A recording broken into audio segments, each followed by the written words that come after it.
Hi everyone, this is Vicky Pinkney Atkinson. I'm from the South African NCDs Alliance. Welcome to our first happy hour. We hope that you're going to enjoy and feel free to make comments and ask questions. The purpose of today's gathering is to, in an informal space, try and answer and ask questions about NCDs, and in this particular case, we're talking about NCDs and COVID. So when you are going to ask your questions, put it in the chat box, and then we will be able to get the questions sorted out. And Lucy from the Cancer Association will read the questions to us, and I have to say thank you to Lucy. And then we've got a speaker tonight who's Waasila Jassat from the NICD, the National Institute of Communicable Diseases, and she will give an expert presentation. And she was also here to answer a lot of questions. And in the background is Emmanuel from EP Digital, who's providing an amazing service, and he's even moved to a special house for happy hours so that he doesn't fall off the screen or whatever it is he's going to do. So thank you very much. We have to also thank our co-hosts, and I see that SANCDA Singh is here from the National Department of Health. Can you flash us a wave, SANCDA? I don't know if you'll be able to flash a wave. I don't think I've given you freedom of movement. But anyhow, SANCDA Singh is here from the National Department of Health, and they are co-sponsors and hosts of this meeting, as is the National Institute of Communicable Diseases, EP Digital, and of course, our great and favorite person from the Cancer Association, who is our communications partner and also our partner from the department, and it was also our partner on many of our activities. So that's where we are today. So the format for today is going to be, I'm going to put up a slide, and that will be as soon as I'm finished here, and Emmanuel will put it up. And then we're going to have 15 minutes discussion with Waasila. She'll go through her information. Then she will stop and take time for questions. If it's time to move on, then we'll move on. We won't force the issue. We have some questions already that we've received, but they're more pertinent to the second half. So let's move ahead then. Please put your questions in the chat box, and then we'll go on. Hi, Waasila. Well, I'll introduce you now. I'm just going to show the one slide. Will you show the slide, please, Emmanuel? Thank you. So this is, I think, the most critical thing for me as a person living with many NCDs. I find this to be one of the most important slides that we can talk about. And I have to put on my glasses to make sure I'm double reading it properly. But phase 2 is where I think the most important part of for us people living with NCDs and the general population, I think there is so much room here for interpretation. And some of the issues we don't actually understand. It talks about essential workers. We're not looking at those tonight. That's part of perhaps another discussion, but it's open to interpretation. Persons in congregate settings could include people living with disabilities, people living in overcrowded areas. That's only 1.1 million, only 1.1. But here we come to the biggest part that affect us probably are persons over the age of 60 years. And that one is pretty easy to work out because there are statistics from Stats SA at 5 million people. The next problem is the issue around what constitute people living with comorbidities and which ones are important. And that's why we're having the discussion with Waasila tonight. And we look forward to hearing from her and to getting the real facts. So thank you very much.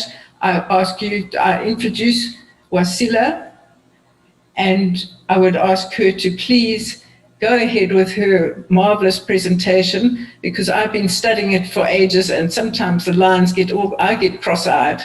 And thank you, Waasila. She's a public health specialist. She works at the National Institute of Communicable Diseases. Before I met her, I gave her a really hard time about what was going on with comorbidities, but now I am awed by what she does. Thank you so much, Waasila. Go ahead. Thank you. Thank you so much, Vicky, and thanks for inviting me to be with you today. I think that, there's a lot of work that gets done, but I often worry that it doesn't get out to the people who need to see it. And so I am all for collaboration like this, where we actually use information for planning and for better understanding what our priorities are.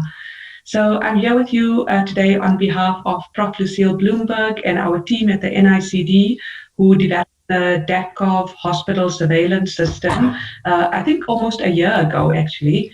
So Prof. Lucille actually had this vision a year ago that while our laboratory surveillance would be able to give us information about the number of cases out there, we would have very little information about severe cases of COVID-19, what the hospitals were experiencing, what the risk factors were for severe disease, and where the burden on the health system was. And so she had this idea that we needed to develop a surveillance system in the hospitals to monitor hospitalization of COVID-19 patients. And there were two purposes. The one was to look at the epidemiology of the outbreak so that it could guide us in looking at preventive and control measures in high-risk groups. And the second purpose was to describe the distribution of admissions between the public and private sector, between different provinces and districts and hospitals, so that we could anticipate where the resource needs were. So we used the WHO case reporting form, and we collected the following variables on an online surveillance platform. So there are some patient identifiers, some demographic information, information about the presence of the comorbidities, complications that may develop, the medical and other interventions that may be used, the setting of care, and the outcomes. Now, the WHO case report form is actually much broader in scope, and includes some clinical parameters and laboratory results as well. We decided to trim the tool and to keep it quite streamlined, because we believe that at the height of the surge, at the peak of the epidemic, we wouldn't want busy hospital workers to be collecting onerous amounts of information. We were quite clear that this was a surveillance system and not a research sort of project, and so we set on these fields as what we needed as a bare minimum to understand the epidemic in our context. So this is what our online platform DATCOV looks like. Once a hospital provides us with users, we are able to provide access to those users and register them. So there is control of access to the platform. And then they are able to enter information on the patients admitted with COVID-19. So you can have multiple users at a hospital. They enter data at multiple time points at admission, and then a daily assessment, and at discharge. And we've also created multiple modules within DATCOV, which I'll share a little bit more about in a little while. So while DATCOV was initially designed as just a surveillance system for hospital admissions, there was a need for further information, and it was quite a flexible, adaptive sort of environment. And so we adapted to be able to bring in additional modules. So the first thing we did was created a module for care home surveillance, because we realized that this was a setting of high risk for COVID-19 transmission and severe disease, and we wanted to do some surveillance within long-term residential settings. And so we have a module where long-term care homes can opt in to provide information about cases that develop in their settings. We also work with the MRC and a number of pediatricians around the country, and have developed a pediatric repository. And so they enter more detailed information about pediatric and neonatal cases that are admitted in the hospitals. We then also developed a module around community deaths, because while DATCOV collects all information within the hospital setting, we know that many patients have died outside of the hospitals, and we wanted one standard harmonized platform for all COVID-19 information to be submitted. And so provinces are now able to submit deaths that occur outside of hospital to DATCOV as well. We've also developed a project on long COVID where we are looking at the sequelae of, beyond the acute phase of the infection. And we are following up patients by telephone surveys at 1 month, 3 months, 6 months, and 12 months after they get discharged. And finally, we also included some fields around vaccination history, because DATCOV will also be used to look at vaccination breakthroughs and whether people who have received the vaccination do indeed develop COVID-19 and get admitted in hospital. So it's quite important for us to share data back to the users. And so on the platform, a hospital has access to the summary of all their hospital admissions for COVID-19, and they can download their own hospital line lists. We also send daily summary reports to all the provinces and to the National Department of Health that summarize all the COVID admissions they've had. And we also share a line list to each province and to the National Department of Health every day. So it's a very responsive system that feeds information back in real time to the users. We also have reports daily and weekly reports available on the NICD website. So this is our coverage. While we started off in just a few hospitals in the beginning of April last year, and I know Dr. Dawood's on the call, and she was one of the first hospitals to start using the system and submit data to DATCOV. So while we started with just a handful of public hospitals in April, we then began receiving all private sector data, all the Western Cape public sector data, and by July, the National Department of Health adopted DATCOV as a national hospital surveillance system, and we began working with them in each province to roll out more broadly. And by about September, October, we got coverage across all provinces. The National Department of Health also put in place data capturers in all hospitals across the provinces. So, and they have tablets and they have internet connectivity. So they are there solely to ensure that we have good data submission to DATCOV.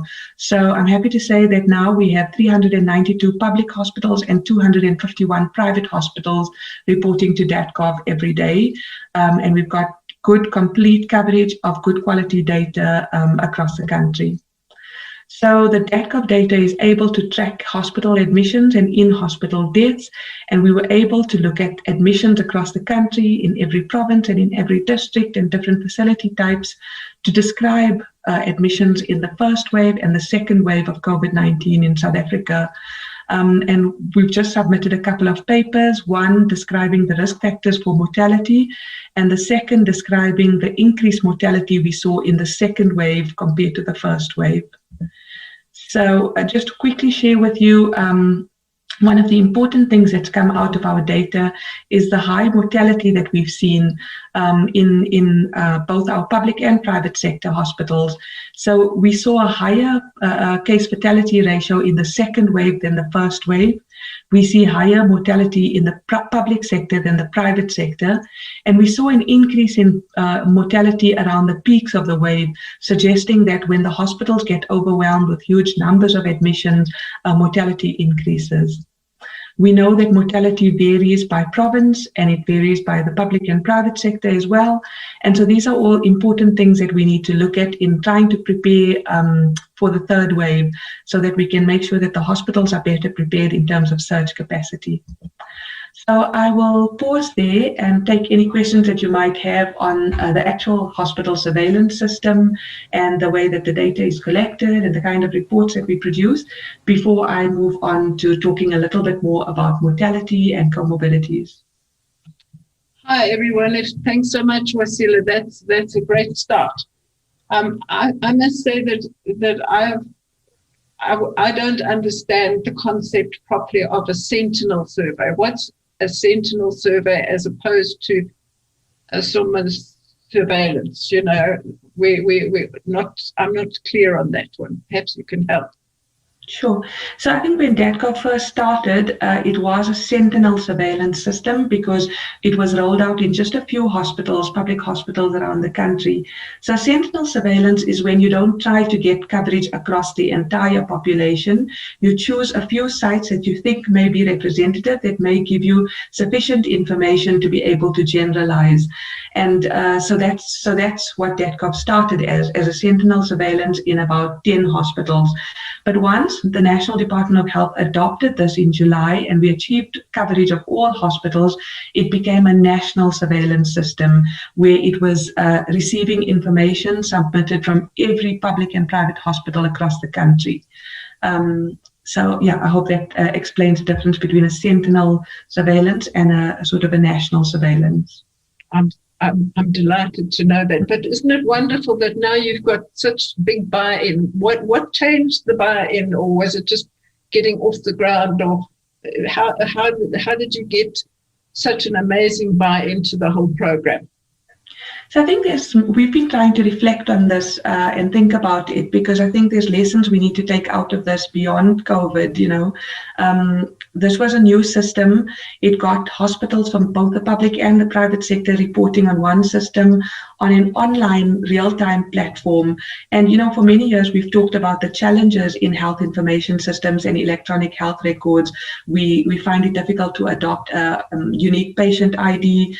We say there are difficulties in internet connectivity and computers in hospitals and clinics. But I mean, here we've got even rural hospitals submitting data every day. And so I think where there was a will and a understanding of the value of the system, I think people were keen to buy in. I think some of the things we've learned is that you need champions, you need people who see the value and who drive things. And we found that they are often the people in the provinces, in the provincial war rooms, particularly information officers, were the ones at province and district level who really drove implementation of DATGov and got all of their hospitals involved. I mean, I think the other strong champions were CEOs and medical managers at the hospitals and the actual clinicians and data capturers themselves who submit data every day. In terms of other lessons, in terms of the system, having a system that's responsive, that, provides data every day, reliable data, timeous data, gets people to buy in because they can trust the system to deliver.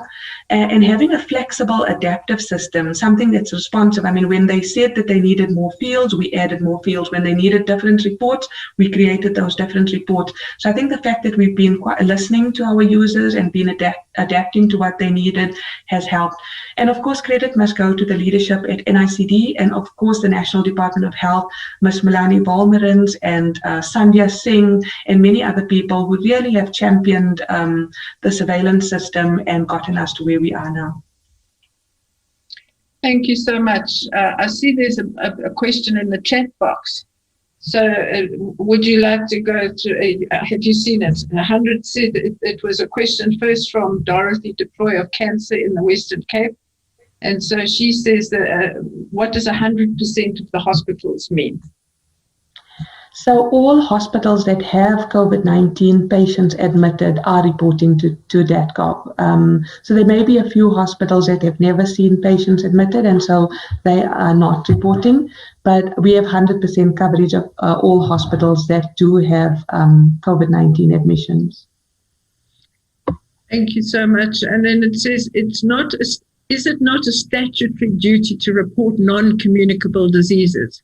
How does the Minister of Health plan to promote health in South Africa if these important audits are not complete in terms of data? That's a tough one. Yeah, and I think Sandhya might be better suited to answer that. I mean, we just created this system using the mandate that the NICD has for notifiable medical conditions, which is legally mandated. That COVID is an emerging pathogen, and all health providers have to submit data to the Department of Health on cases and hospital admissions. And so, using that mandate, we conducted the surveillance. But I think Sandhya is better placed to answer the sort of duties to report non-communicable disease. Hi, Vicky, and once again, Waasila, you are always our star. I don't think that the NCD agenda would have progressed during COVID in terms of data had it not been for you and your initial presentation. So we want you to firstly say thank you very much for all the work you've done. And the patience with which you have engaged various stakeholders in order for them to understand what data was being collected and where. Vicky, as far as I understand, and I would need to go back into the original terms of reference of the government of South Africa in terms of COVID response, I don't think it was a statutory requirement of the minister to report on any condition. I will have to double check that, because there was a set of terms of reference developed. I think it would be good, but what is important right now is the minister has understood that the DATCOV reporting system cannot proceed without the reporting on NCDs. Now, what was not originally happening, Waasila, you can correct me, was the issue around obesity. And the obesity issue has been discussed with Waasila, and there are initiatives in place at the moment where we could potentially do further investigation of patients to be able to report on those patients who were either admitted or passed, who were obese from COVID. So that, those kind of exploratory reports will have to be done. But whether there is a statutory link around or a requirement around reporting on any condition, I'm not clear on that. However, we are all aware that the minister is receiving DATCOV reports on comorbidities. I would have preferred if it was referred to as non-communicable diseases, because it gives credence, it gives legitimacy to our fight to move this agenda. But the reporting does include all the NCD comorbidities at the moment, and hopefully we can expand that to look at obesity. I am also aware that discussions have taken place with Waasila around exploring further the cancer link. I'm not sure if we've moved on that, because everybody's workload has been really hectic. So I think between Waasila and myself, we can give you an assurance that this agenda will not be neglected. Thank you, Vicky. You can unmute me, Owen. You can mute me now. Thank you. Emmanuel will do that. Sorry, would you like to talk up to obesity and how that got in and how it's been handled? Thank you. Sorry, I interrupted you. No, that's okay. I'll get into obesity a little later when I'm sharing my slides, but I think what I wanted to add, and especially in response to a comment I saw from Valile, the future of surveillance is that the bill, NAPISA bill, has been passed, and that's for the creation of the National Public Health Institute of South Africa. And so the way that you have the NICD, the National Institute for Communicable Diseases, I think it will bring under one body surveillance for communicable diseases, non-communicable diseases, occupational health, environmental health.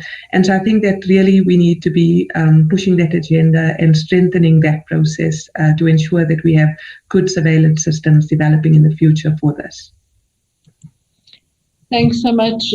I wanted to ask again, thank you. That's very important for us, because it's been a very neglected issue about the whole issue of data collection, which I'm sure you'll come to now with for NCDs. I wonder if SANCDA could mute again and perhaps just let us know, SANCDA, what the timelines are on NAPISA. I see that Professor Bloomberg has actually mentioned it and said that there's NAPISA, and you've mentioned it, and I've been shouting about it for quite a long time. I wonder if SANCDA has any timelines on the implementation of NAPISA over the next while. We know that implementation is the critical part. Now we're going to move forward. SANCDA? Thank you for unmuting me. Vicky, there have been, I think the schedule was interrupted last year. We were due to have public consultations on NAPISA, which were scheduled throughout last year. I as far as I understand, the NAPISA bill is on the table, and NCDs, including the National Cancer Registry, are all included within the NAPISA framework. I think once this broad framework is approved, it's up to us to ensure that we then make sure that the information we require is collected, and not just collected, but used productively and constructively to be able to inform interventions and action plans and government response in terms of taking the NCD agenda forward. We have been involved in the initial drafts of the document.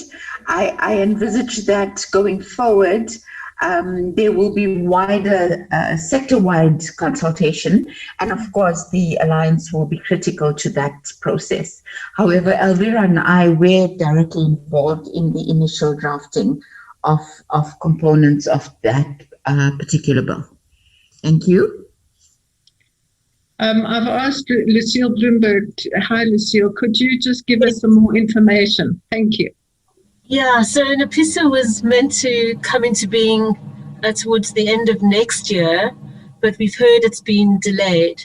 So the bill has been before Parliament, and I'm not quite sure where the process is, but I think COVID has really interrupted so many things. So I don't have any more information, but it's been delayed, which is a great shame. Yeah. There seems to be something in the chat box, and it says here, Grant Williams is saying the bill has been signed by the President on the 5th of August.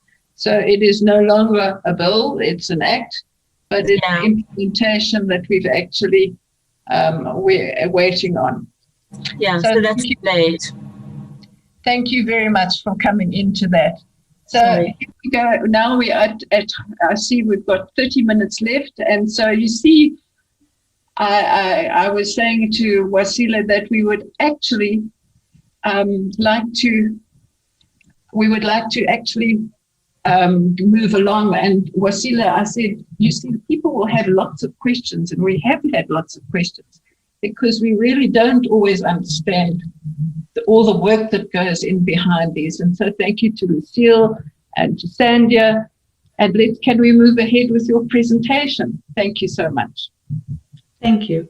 I think it's a good idea to explain the surveillance system so people understand where the data is coming from, and also what some of the limitations and challenges are in collecting the data. So let me talk to you a little bit about what our findings are in doing analysis, looking at the factors associated with mortality. So we do a multivariable logistic regression, and we look at all the patient level factors that might be associated with mortality. And what we found that are significantly associated with mortality are male sex, older age, and you can see this huge increasing in odds ratio for each kind of 20 years older that you go. And then race, when compared to whites, Black Africans, Coloreds, and Indians have a higher association with mortality. And then there's non-communicable diseases and comorbidities, and we see that hypertension, diabetes, chronic cardiac disease, chronic kidney disease, cancers, obesity, current and as well as current and previous TB and HIV all have an association with mortality. And then there are some health system factors. So the public sector, if you're admitted in the public sector, you have a higher association with mortality. And there are a number of provinces where mortality is higher. And then over time, mortality changed with a peak in mortality at the peak of the waves. So I know this is quite busy, but I'm going to go into the important things a little bit more. So let's talk about age and sex first, because we know from the literature that age is one of the biggest predictors of severe disease and mortality. So when you look at the incidence risk for COVID-19 admissions, and so this is the number of admissions divided by the population in each age group. And so you can look at that by age and sex. In the blue is male and in the red is female. So what you can see is that the incidence risk for admission increases at higher ages. You can see that at younger ages, it's higher in females, and then from about 40 to 50, 55, it's about equal, and then above 55, it's higher in males. And so there's a higher incidence of admissions for COVID-19 in females in younger age groups and in males in older age groups. But then when you look at the incidence risk for COVID-19 deaths, you will see that there's a very low incidence for deaths up to age 55, and then it increases rapidly over the age of 60. And you will see that the incidence risk for deaths is much higher in males, particularly in the older age groups. So incidence is similar in the younger age groups between males and females, but from age 55, you can see there's a higher incidence in males than females, and you can see the huge difference in the very old, over 70, where there's a much higher incidence risk for deaths in males and females. Looking at it a different way, this is the case fatality risk for COVID-19 by age group. And so this is among all the patients that were separated from hospital, those that died. We calculated the case fatality ratio. You can see it's very low in young people under the age of 30. And then it's much higher in people over the age of 60. But I mean, even though we're saying that it's much higher in people over the age of 60, when we compare the in-hospital case fatality ratios in other countries, we don't see as high mortality in those middle age groups. And so the mortality of around 25, 32% for the, from 20% to 30% for age groups 50 to 60 is also quite high. So we're seeing in South Africa the high mortality that you see in the extremes of age at over 60, but we're also seeing quite high mortality for people at middle ages.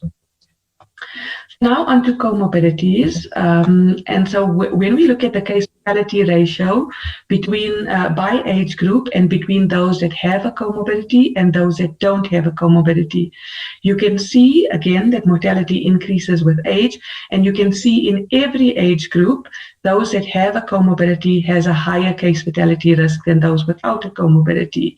And you can see that that's particularly pronounced in young people. And so for young people, having a comorbidity is what predicts your mortality much more. Whereas in older people, it's a combination of age and comorbidities. And then when we look at the number of comorbidities, again, you can see the picture that for each age group, with more conditions, you have a higher case fatality ratio. And so when you look at no comorbidities in blue, one condition in orange, two conditions in gray, and three conditions in yellow, you can see almost consistently for every age group, it increases, kind of sequentially if you have more than one medical condition. And so now to share a little bit with you about the prevalence of comorbid conditions that we're seeing. So in the DATCOV data, we don't always have data completed. There's a lot of unknown comorbidities. So unfortunately, we rely on the staff at the hospitals who complete the surveillance data on the platform. And so often the data is missing or unknown. I think some of that is also because of the difficulty in accessing files. So whereas they're able to enter the basic information about the patient's details, they often can't get access to the files after the patient's discharge, and they don't have some of this information available. So it's often missing. But for 77% of patients admitted, we did have their comorbidities, and the most commonly reported were hypertension and diabetes. Now, when you look at the prevalence of comorbidities by age group for those admitted, you'll see an interesting picture. And so hypertension and diabetes are very commonly reported across most age groups, but particularly the older age groups from 40 and over. So it's hypertension in orange and diabetes in the gray are the most prevalent in our admissions in the older age groups. However, in the younger age groups, you'll see HIV in the dark brown is much more prevalent in those younger than 40. And also you'll see more TB and obesity in the younger group reported. Now, this is a prevalence of comorbidities amongst those who died by age group. And again, you'll see that HIV and TB are most commonly, you'll see that hypertension and diabetes are most commonly reported among deaths, especially in the older age groups. And in the younger age groups, you'll see HIV, obesity, and TB much more commonly reported as well. So this is a slide that shows you, sorry, let me go back. It shows you a number of things actually. The light gray blocks shows you the prevalence of comorbidities in each age group. And so you can see it's small in the less than 20 years. It increases in the 20 to 39 and then in the 40 to 59. And then it decreases again. So this is the total number of, the light gray is the total number of patients admitted in those age groups. And then in the blue is the patients with non-communicable comorbidities. And you can see that that increases with age, whereas it's 23% in under 20, 40% in 20 to 39, 65% in those 40 to 59, and then over 75% in those over 60 years of age. And so you can see that non-communicable comorbidities are much more prevalent amongst the older people. But then you'll see that HIV is more prevalent amongst the younger people, 20 to 59, as well as tuberculosis. But what's also interesting, besides the relative prevalence of each of these different clusters of conditions, is the overlap. And so you'll see in each age group the multiple morbidity between non-communicable diseases, HIV, and TB, particularly in the middle age groups. So this is some older data, but I just wanted to show you that if you look at the case fatality ratio for all diabetics, it was around 28%. When you had a diabetic with another condition, you'll see a diabetic with asthma or with hypertension or with HIV, the mortality was very similar. But when you look at a diabetic plus chronic renal disease, the mortality is closer to 40%, and a diabetic plus obesity, the mortality is closer to 50%. And so it's not just the individual diseases on their own, it's the clusters of diseases that I think are additive in terms of contributing to mortality. And so you can see on the right-hand side, diabetes alone versus diabetes plus one other condition or plus two other conditions increases the case fatality ratio. So this is a very busy slide, but this is just providing you the detail of the mortality by different comorbidities. And so on the left, on the second column, what you'll see is if you didn't have hypertension, 19% of people died, and those that did have hypertension, 32% of people died, and so on. And then the next set of columns will show you the unadjusted odds ratio for mortality, and the last two columns will show you the adjusted odds ratio for mortality. So what you can see is these are all conditions that are associated with mortality, and there are bigger estimates for diabetes, for malignancy, and for current and previous TB. And what I wanted to point out to you, for instance, an example, for those that didn't have diabetes, 20% died. For those that did have diabetes, 33% died. And then if you look at the obesity data at the bottom, obesity is not at all well recorded. So you can see 50,000 patients had no obesity and 11,000 of them died. Only 8,000 people had obesity recorded and 2,600 of them died, which was 33%. But you can see that 155,000 patients had unknown obesity. And so this is a particular problem because we know obesity is a huge risk for mortality for COVID-19, but it's not well reported in the hospitals. We include fields for subjective reporting by the clinician of whether this patient was obese. We also include fields for weight and height to calculate BMI, but we understand there are limitations in the hospital, both in terms of having the resources to do these measurements, but also to have patients lying in critical care beds, unable to get them up to do their weights and heights is understandable. But it's a real pity that we just have very poor ascertainment of obesity in our data. So to counter that, one of the things we did, and SANCDA has been a supporter in this, is we obtained some funding from the Gates Foundation to do enhanced surveillance in a few sites.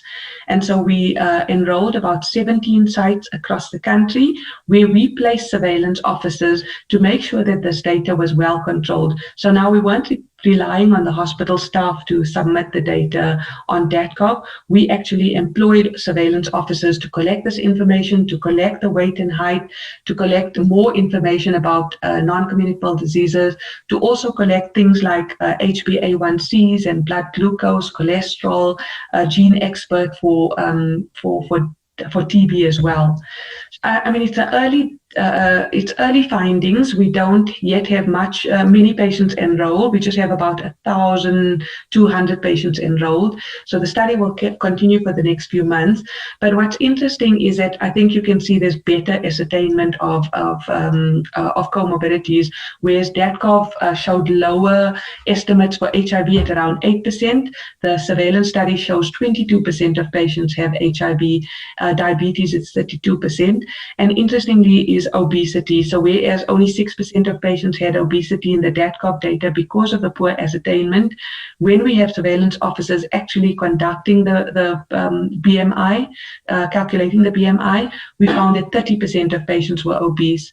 And the other data I wanted to share with you is that while, there's a lot of patients that with known chronic conditions who present and have risk for mortality, there's many patients we know in South Africa who have undiagnosed disease.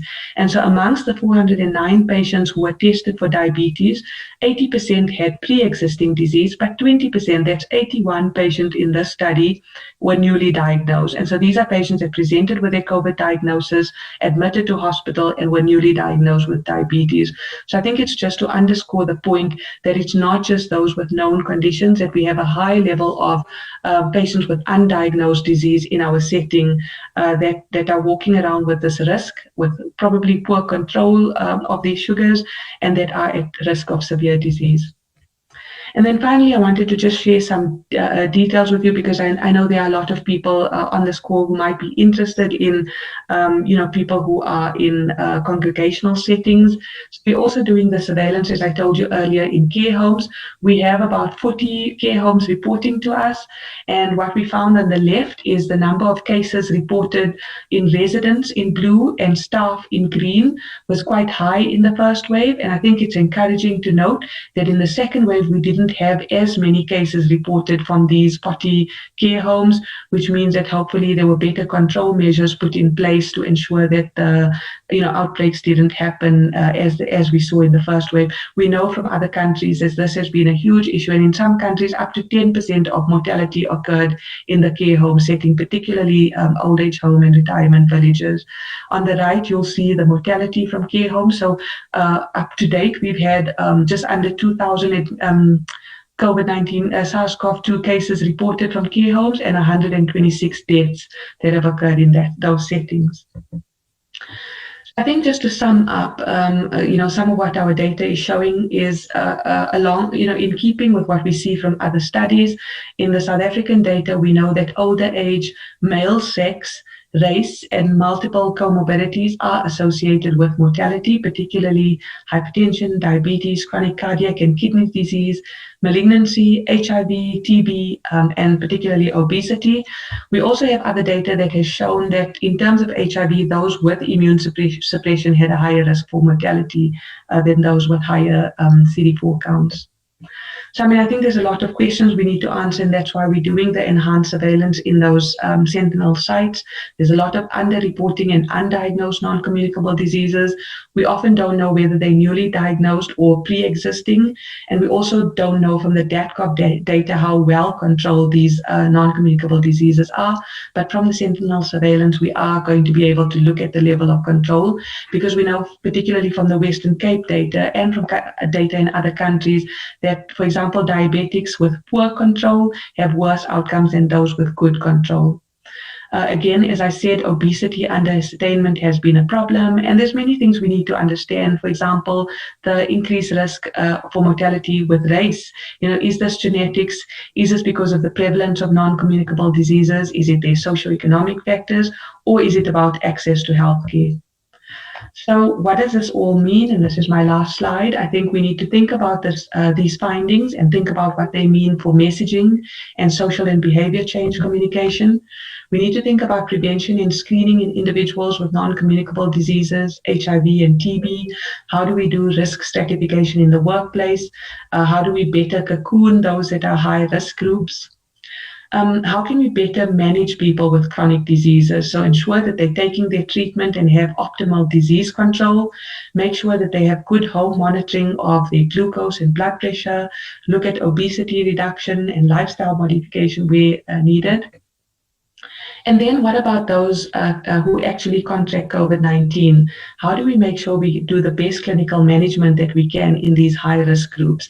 And so I think even locally in the first and second wave, we've seen some good examples of ambulatory care of chronic patients with chronic diseases in the community, good monitoring by the GPs, provision of some patients with pulse oximeters so they could monitor their oxygen sats at home and go to hospital early when they needed to. In the Western Cape, we saw the Vector project where they admitted diabetics and high-risk patients in field hospitals for observation. And when they decompensated, they were transferred immediately to tertiary hospitals. And I think they had good outcomes for that. And I think a case can be made for a preemptive management of high-risk groups and watching them more closely. I think there's also a case to be made with admitting patients in the right level of care. In South Africa, we saw a high death rate in district-level hospitals, which are probably not well equipped to treat people who need critical intensive care. And so I think admitting patients at the right level of care in the first place is important. And then also I think there's a lot of work that's been done around predictive scores for severity and mortality using clinical and laboratory parameters so we can identify which patients are likely to do worse. I think what's also going to be important is the data we'll soon share on long COVID, because we are just talking about the acute condition right now, and already South Africa is beginning to bear the burden of the need for services for long COVID. We have many patients who are continue to have symptoms, who have where these symptoms affect their daily living, affect their employment ability, and so I think we are yet to see the impact of long COVID in South Africa, and I hope we are able to share data with you quite soon on this frequency, the prevalence, the severity, and the risk factors for long COVID.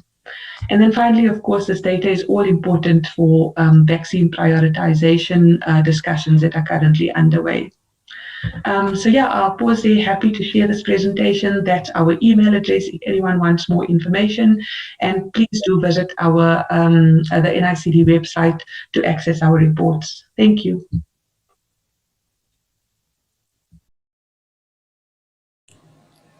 Thank you so much, Waasila. That was absolutely marvelous. I think there are lots of questions, but I can't imagine swallowing and spitting out all of that data. I know you've got computers, but it must keep you busy night and day, and your team and all your colleagues.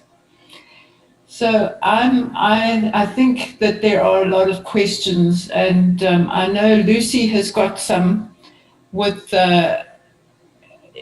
relating to disability, because we don't also understand about disability and how that relates to comorbidity. And we have two questions that are quite related.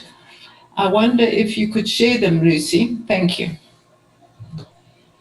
Thank you, Vicky. So the two questions we received are from the Down Syndrome South Africa organization, asking about what consideration is given to persons with disabilities, specifically with Down syndrome. In the US and UK, they have called for early vaccinations of persons with Down syndrome due to the fact that they are immune compromised and prone to respiratory infections. So if infected, they are 10 times likely to be admitted and 4 times likely to pass away from COVID. So I think that's the question around Down syndrome. And then another one from the quadriplegics and paraplegics, who are also extremely vulnerable to the effects of COVID, and also requesting urgent vaccine priority. So I think has this been acknowledged and has thought been given to us? And I think those are the two main questions on our side. So unfortunately, the DATCOV surveillance focused on the big, sort of the burden of disease issues in South Africa. So the non-communicable and chronic infectious diseases, HIV and TB, were the ones that we tried to collect data on. Unfortunately, we're not able to collect data on all the conditions out there. I think it would have risked the quality of the data that is submitted if we tried to collect too much. So we had to balance the scope of the data, the fields that we included, so that we could get optimum amount, kind of optimum scope of data, and also completion of data. So unfortunately, we just don't have data ourselves, from the South African setting on the risk for mortality for the kinds of groups that you have discussed.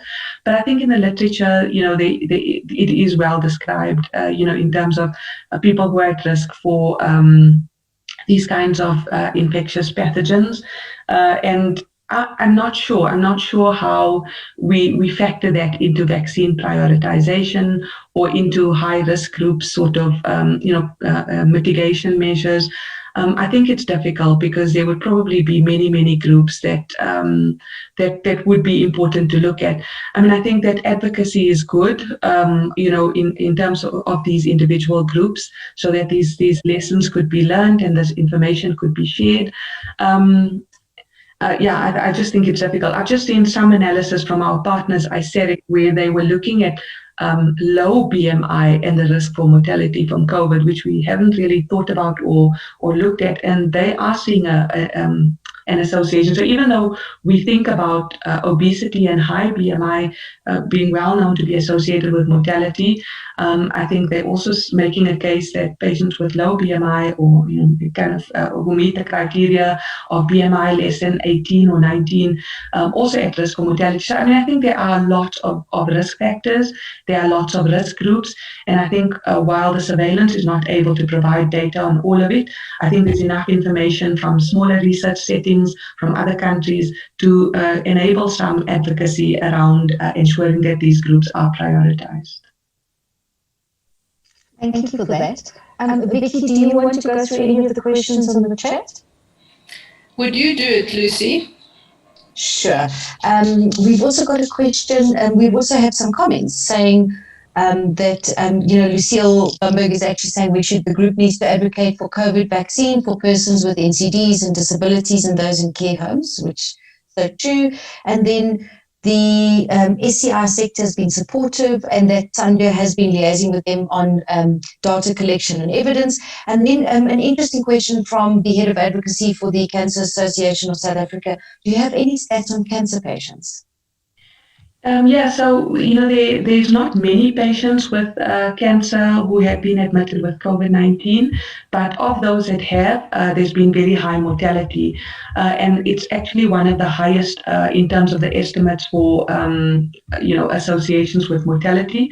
I think it is something like 1.8. You have an 80% higher risk of mortality if you had a cancer versus if you didn't have a cancer. I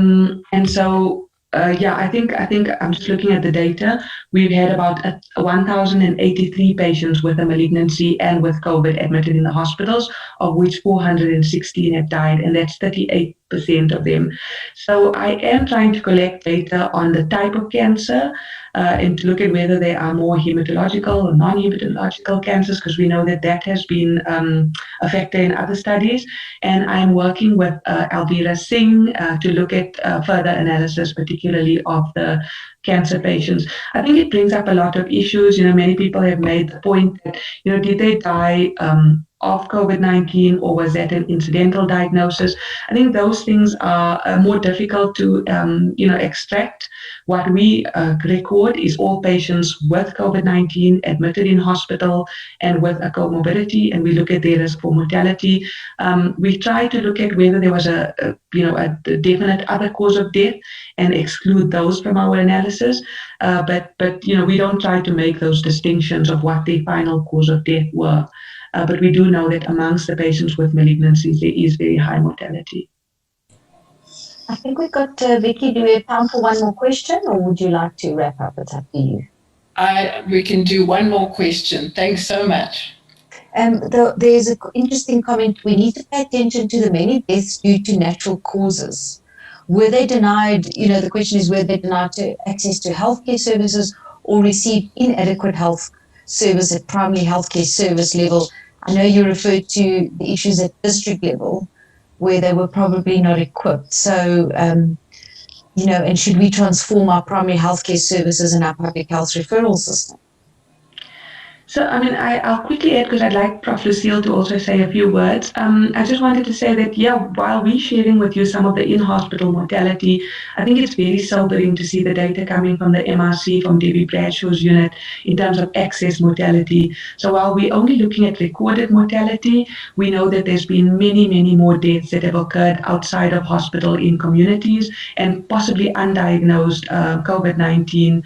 I think we need to think about whether those are, people who didn't get access to testing and didn't get access to health services, which is quite an indictment and something we need to focus on ahead of the third wave, because I think what we're seeing is that the situation is even worse than what the official recorded numbers tell us. We know that there are delays in patients presenting to hospital. We know that once they get to hospital, they may not be able to access, ICU because there aren't beds. They may not get access to oxygen. There may be inadequate staff. So I think there are certainly some health system issues that we need to work on to make sure we're better prepared for a third wave. Prof. Lucille, did you want to add as well? I think you said everything. So I think the COVID pandemic, as in any epidemic, has had a major effect on other health programs and diagnosis and care for patients with other diseases. So it's a combination of people afraid to go to health centres, not being able to go there. Hospitals were closed to all admissions besides COVID. So, the delays in cancer therapy, patients not accessing their medication for their chronic illnesses, those with chronic illnesses getting more COVID. COVID's had a profound effect on NCDs, and I think you've highlighted all of them. So I'm not sure I can add much more, but I think going forward, we need to improve our NCD programs, and we need to focus on prevention, detection, and then management. I think there are many silent killers in the NCD field in our populations, and COVID is just highlighted where these are. So I think you've covered everything. Don't think I have much more to add. Thanks very much, Waasila. I think you did a great job, and you've been a fantastic DATCOV leader. Congratulations. We all second that. Thank you so much, and thank you to NCD. I think what we do know from the NCD perspective, we do have to be grateful, if we can be grateful, for COVID, for finally highlighting the plight of people living with NCDs and the lack of policy and the lack of implementation. And so we look forward to that. We're very grateful to you, and these slides will be available, and as will the recording on YouTube. We hope people will use them as part of in-service videos. We have got agreement from Waasila and her colleagues to put on another performance at our after Easter happy hour, and that one will be on the 8th of April, and that will do the first wave, the second wave, and what we anticipate for the third wave, or do we, and then long COVID. So we're looking forward to that. And since it's a happy hour, I know my dear colleague and friend, Rosanna Ali's birthday is today. So Rosanna, we're wishing you happy birthday in front of everybody, and we've got to have a happy hour and wish you happy birthday. So happy birthday, Rosanna. Rosanna is a clinical nurse specialist in diabetes, and she's been fighting the battles in the front line in lots of places. And she co-hosted the diabetes helpline that we've run all the way through the COVID pandemic. So happy birthday, Rosanna. And so that's it from us today. Next week, we are going to delve into this whole issue of comorbidities and disability and what do we do with the frail and vulnerable people. And so we look forward to you joining us and taking on the challenge next week. And please join us and please spread the message. Thank you. Thank you to everybody. Bye-bye.